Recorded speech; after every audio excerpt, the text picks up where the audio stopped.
Saint মার্টিনটা কাকে দিব বলেন তো, কে নেবে এটা আমাকে বলেন। প্রবাল সমৃদ্ধ একটা দ্বীপে আপনি কেমন করে একটা সেনাঘাঁটি করবেন? আপনি পরিবেশ নিয়ে ভাবেন, জানেন আগে থেকেই। 1 বছরে আপনি কতটুকু চেঞ্জ করতে পেরেছেন?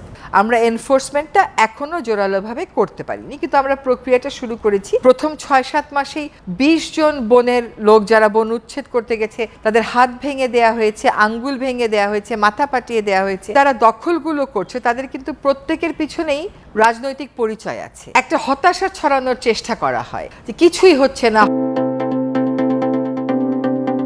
সবাইকে স্বাগত জানাচ্ছি বাংলা ভিশনের নিয়মিত আয়োজন দেশের কথায়। দর্শক, দেশের কথার এই পর্বে আমি রয়েছি কেফায়েত শাকিল, আর আমার সঙ্গে রয়েছেন সর্বজন পরিচিত একজন ব্যক্তি, যিনি যার পুরো জীবন পরিবেশের পেছনে কাটিয়েছেন। এখন বাংলাদেশের যেই পরিবেশ, বন ও জলবায়ু পরিবর্তন মন্ত্রণালয় এবং পানি সম্পদ মন্ত্রণালয়ের যিনি নেতৃত্ব দিচ্ছেন অন্তর্বর্তী সরকারের হয়ে, সৈয়দা রেজওয়ানা হাসান আপু, আপনাকে প্রথমে স্বাগত জানাচ্ছি আমাদেরকে সময় দেওয়ার জন্য। অনেক ধন্যবাদ। এটা যেহেতু পরিবেশ দিবসের মাস, যেটাকে ঘিরে মূলত আমাদের আজকের আলোচনার বিষয়, আপনার অবস্থান থেকে যদি বলেন যে এবারের পরিবেশ দিবসকে আপনি কিভাবে দেখছেন? অন্য সময় তো আপনি আন্দোলনকারী ছিলেন পরিবেশের, এখন তো আপনি সরকারের জায়গায়। শাকিল, এখনো যে আন্দোলনটা ছেড়ে দিতে হয়েছে তা কিন্তু না, এখনো ভিন্ন আঙ্গিকে একটা লড়াই চালিয়ে যেতে হচ্ছে। আমি পরিবেশ দিবসটাকে বা সে অর্থে সকল দিবসকেই তাৎপর্যপূর্ণ মনে করি, কারণ এই দিবসগুলো কিন্তু আপনাকে কনস্ট্যান্টলি রিমাইন্ডার দেয়। আর এই দিবসগুলোকে কেন্দ্র করে আপনিও নিজের পারফরমেন্স ইভ্যালুয়েট করেন, আপনিও আপনার ভবিষ্যতের ওয়ার্ক প্ল্যান ঠিক করেন। ফলে এই দিবসগুলো আমার জন্য তাৎপর্যপূর্ণ। এবারের পরিবেশ দিবসটা আমার জন্য এই জন্য তাৎপর্যপূর্ণ ছিল যে আমাদের কিছু কিছু গৃহীত পদক্ষেপ আমরা সকলকে জানাতে পেরেছি। আসলে অন্যান্য সময় একটা সরকার দীর্ঘ সময়ের জন্য আসে, আবার সে বেশিরভাগ ক্ষেত্রেই একটা মন্ত্রণালয়ের দায়িত্বে থাকে। আমাদের এই অন্তর্বর্তী সরকারের আমাদের মধ্যে কয়েকজনের একাধিক মন্ত্রণালয় আছে। ফলে আমরা যে একটা মন্ত্রণালয়ের কাজই গুছিয়ে করব এবং সেটা নিয়ে জনমত তৈরি করা, আপনাদেরকে জানানো, সেই কাজটা হয়ে ওঠে না, কারণ অনেক বেশি ব্যস্ততার মধ্যে থাকতে হয়। ফলে কালকের বিশ্ব পরিবেশ দিবসটাতে আমি ওইটা একটা সুযোগ পেয়েছি। আরেকটা কথা একটু এখানে বলা দরকার, সেটা হচ্ছে যে এই প্রথম পরিবেশ সম্পর্কে ভাবেন এমন একজন সরকার প্রধানের কাছ থেকে পরিবেশ সংরক্ষণের বিষয়ে কিছু দিক নির্দেশনামূলক কথা এসছে। অবশ্যই এর আগের যারা সরকার প্রধান হিসেবে বলেছেন তারা মোর অ্যাজ সরকার প্রধান বলেছেন, আর কালকে সরকার প্রধান হিসাবে বললেও ওনার নিজস্বই একটা 3-0 নোশন আছে। কাজে উনি যে এই ব্যাপারটা নিয়ে ভাবেন এবং এটা একটা ইন্টারনালাইজ করা আছে, সেটা আমাদের জন্য একটা বড় সুযোগ ছিল। কারণ আমরা সকল মানে সরকার প্রধানকেই বলতে শুনবো যে পলিথিন প্লাস্টিক উন্নয়নের জন্য কতটা জরুরি, কিন্তু কালকে আমরা সেটা বলতে শুনিনি। কালকে আসলে ভয়াবহতাটা আমরা তুলে ধরতে পেরেছিলাম। প্রায় 1 বছর হতে চললো আপনি দায়িত্ব নেওয়ার পর থেকে। আপনি পরিবেশ নিয়ে ভাবেন, জানেন আগে থেকেই। 1 বছরে আপনি কতটুকু চেঞ্জ করতে পেরেছেন? খুব ভালো একটা প্রশ্ন করেছেন, কারণ এখানে আমি যখন সামাজিক যোগাযোগ মাধ্যম খুব বেশি তো দেখি না, যখন দেখি তখন দেখি কোনো কোনো পোস্টে যত কমেন্ট আসে সবই নেতিবাচক। হ্যাঁ, কিন্তু তার বিপরীতে আমি যখন আবার দেখি যে থামস আপ কতগুলো, দেখি নেতিবাচক পোস্ট 36টা হলো, থামস আপ হয়তো 800-র উপরে। তখন আমি বুঝি যে মানুষ কাজগুলোকে ফলো করে, আর একটা হতাশা ছড়ানোর চেষ্টা করা হয় যে কিছুই হচ্ছে না, হর্ন বন্ধ হচ্ছে না, পলিথিন ব্যাগ বন্ধ হচ্ছে না, বায়ু দূষণ বন্ধ হচ্ছে না, বুড়িগঙ্গা পরিষ্কার হচ্ছে না। আপনি আমাকে বলেন যে দেশে আসলে বা দেশে বিদেশে এরকম প্রযুক্তি আছে, এমন নেতৃত্ব আছে যাদের দ্বারা 54 বছরের হর্ন বাজানোর অভ্যাস 10 মাসে নিয়ে নেওয়া সম্ভব, যাদের দ্বারা বায়ু দূষণ এই 10 মাসে করে ফেলা সম্ভব, যার দ্বারা বা যেই প্রযুক্তির দ্বারা বুড়িগঙ্গা আসলে 10 মাসে পরিষ্কার করে ফেলা সম্ভব। এটা তো সম্ভব না। যেটা সম্ভব সেটা হচ্ছে বায়ু দূষণও কমানো সম্ভব, শব্দ দূষণও কমানো সম্ভব, পলিথিন দূষণও কমানো সম্ভব, নদীকেও পুনরুদ্ধার করা সম্ভব। সরকার সেই লক্ষ্যে কাজগুলো শুরু করে দিয়েছে, কিন্তু এই কাজগুলো শেষ ফল পেতে আপনাকে অপেক্ষা করতে হবে। কোনো ক্ষেত্রে হয়তো আপনি বছর 3-এর মধ্যে ফল দেখবেন, কোনো ক্ষেত্রে হয়তো আপনি 10 বছরের লাগবে আপনার, যদি আপনার কার্যক্রম অব্যাহত থাকে। বুড়িগঙ্গা নদীকে দূষণমুক্ত করার প্রক্রিয়া যদি সর্বশক্তি দিয়েও কেউ শুরু করে, তারপরেও 7 থেকে 10 বছরের আগে এই নদীকে দূষণমুক্ত করতে দেখা সম্ভব না। আমরা যেরকম আগামী পরশুদিন থেকে কিছু চীনা বিশেষজ্ঞের সাথে বসবো, যে আমরা আসলে বায়ু দূষণ রোধে দ্রুত কি কাজ করলে একটু দ্রুত উন্নতি হয়ে আসবে।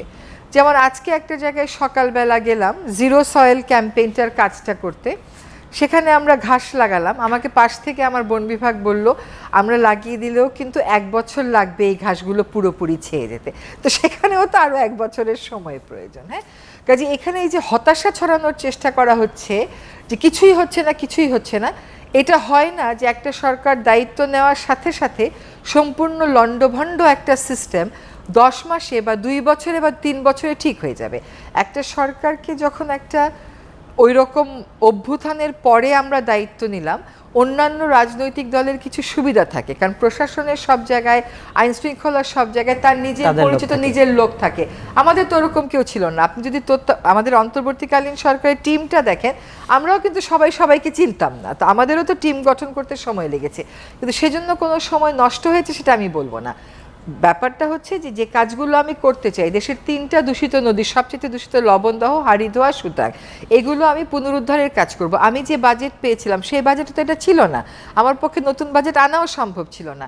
এগুলো করতে স্টাডি লাগে, একটা বর্ষার সময়, একটা শুষ্ক সময়, সেটাও কিন্তু অপেক্ষা করিনি। আমরা এক্সিস্টিং স্টাডি নিয়েই যেখানে যেখানে পেরেছি এই কাজগুলো শুরু করে দিয়েছি। হ্যাঁ, এখন শুরু হয়ে শেষ হবে কিনা, পরবর্তী সরকার এসে ধারাবাহিকতা রাখবে কিনা, সেটা আমি খুব যে সন্দিহান যে রাখবে না তা না, কিন্তু কথা হচ্ছে যে কাজগুলো একই রকম গুরুত্ব দিয়ে করবে কিনা। ফলে কিছুই হলো না এইটা বলার কিন্তু ঠিক নাই। এই যে কাজগুলো শুরু হলো, এতদিনে তো হাড়িধোয়া, সুতাং, লবণদহ নিয়ে কোনো কাজই কখনো শুরু হয়নি।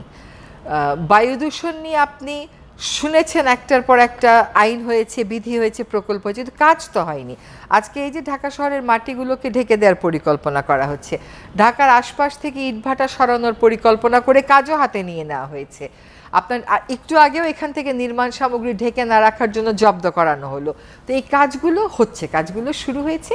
যেটা মনে রাখতে হবে যে কিছু হয়নি না বলে কাজগুলো শুরু হয়েছে, কাজগুলো যেন শেষ হয় সেদিকে মনোযোগ দেওয়া।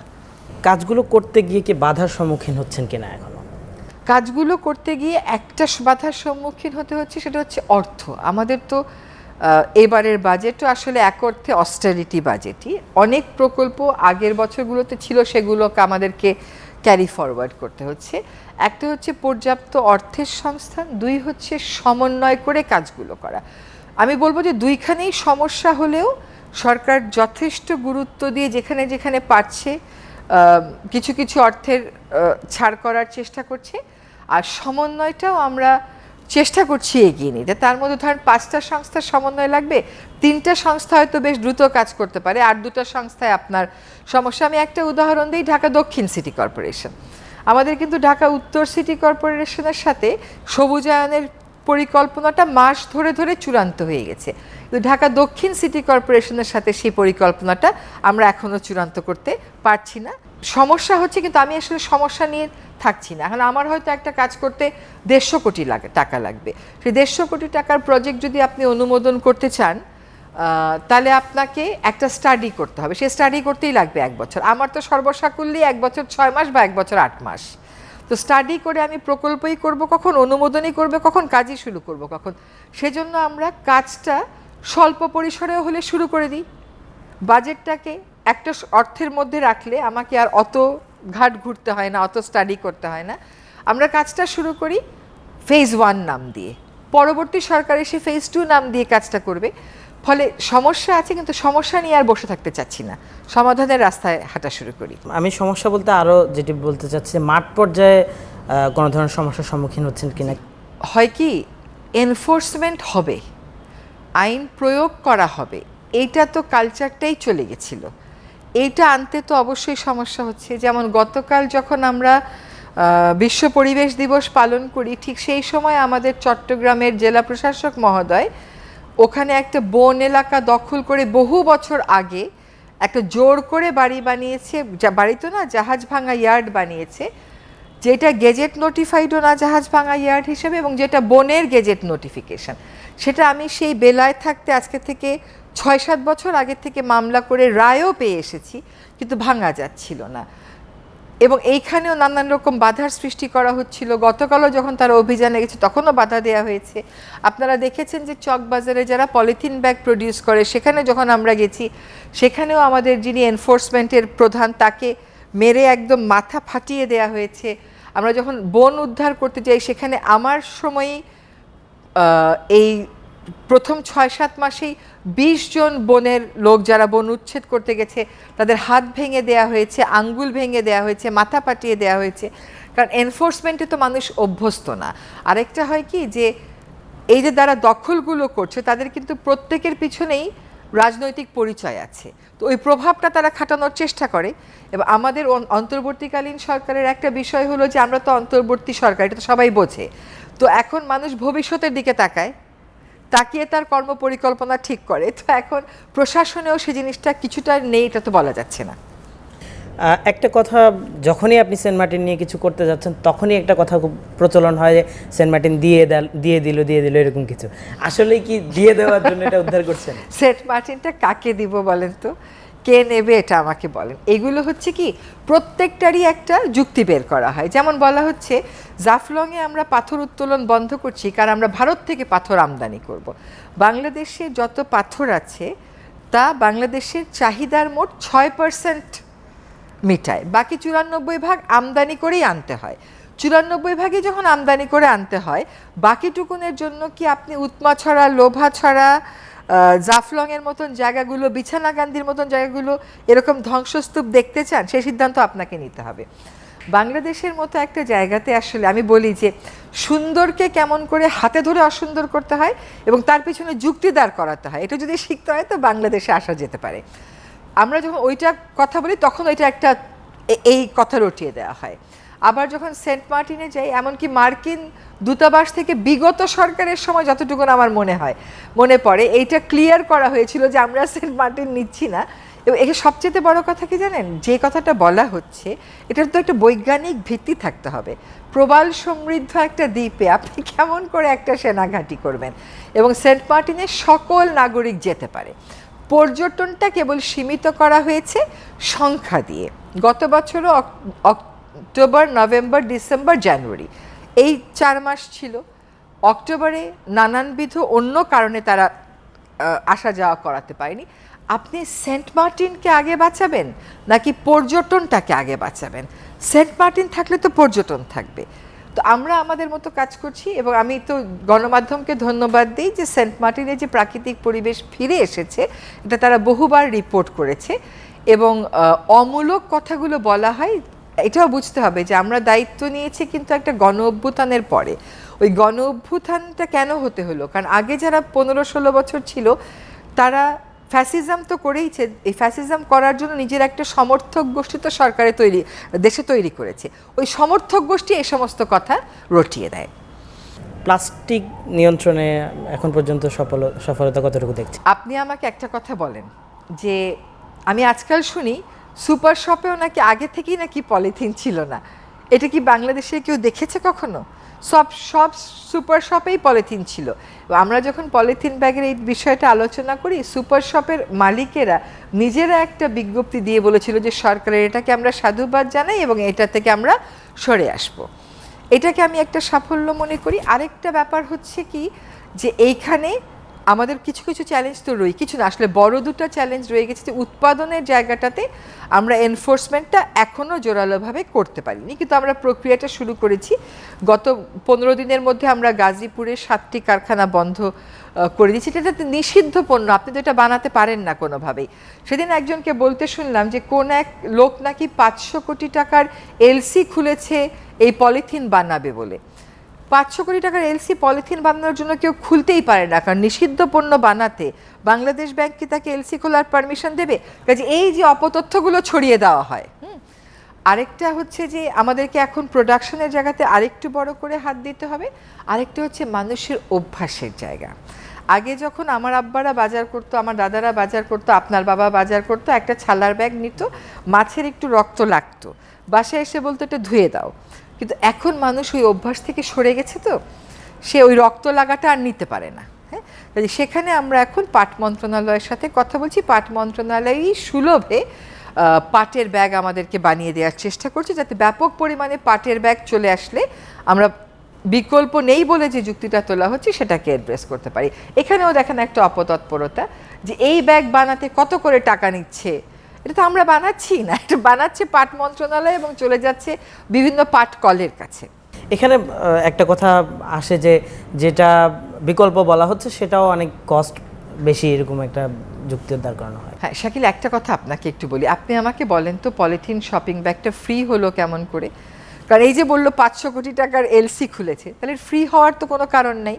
প্রথম কথা হচ্ছে 500 কোটি টাকার এলসিটা সম্পূর্ণ ভ্রান্ত একটা তথ্য দেওয়া হয়েছে, নিষিদ্ধ পণ্য বানানোর জন্য কোনো ব্যাংক কোনোদিন এলসি খুলতে দেবে না। দ্বিতীয় কথা হচ্ছে কস্ট বেশি। পলিথিনটা সস্তা হলো কেমন করে? পলিথিন বানাতে কাঁচামাল লাগছে, বিদ্যুৎ বিল দিতে হচ্ছে, শ্রমিক নিয়োগ করতে হচ্ছে, মেশিন কিনতে হচ্ছে, তাহলে এটা ফ্রি আপনাকে কেমন করে দেয়? ফ্রি দেয় না কিন্তু কোনো দোকান, ওইটা প্রাইসের মধ্যে ঢুকিয়ে দেয়। আর বিকল্পে যদি আসেন, বিকল্পটা মানুষের অভ্যস্ততার জায়গায় পরিবর্তন আনতে আমরা পাটের ব্যাগগুলোকে সাশ্রয়ী মূল্যে দেব। কিন্তু পাটের একটা ব্যাগ মজবুত করে বানালে আপনার অনেক দিন চলবে, আর একটা পলিথিন তো আসলে আপনার টিকবে না। হ্যাঁ, ফলে একটা যদি আপনি বিদেশেও, এবারও বিলেতে গিয়ে দেখে আসলাম, সুপার শপগুলোতে 4 রকমের ব্যাগ রেখেছে। মোটা মোটা যেটা বিদেশের চকলেটের ব্যাগ যেটা দেয়, ওই প্লাস্টিকের ব্যাগ, কাপড়ের ব্যাগ, কাগজের ব্যাগ, আরেকটা হচ্ছে জুটের ব্যাগ।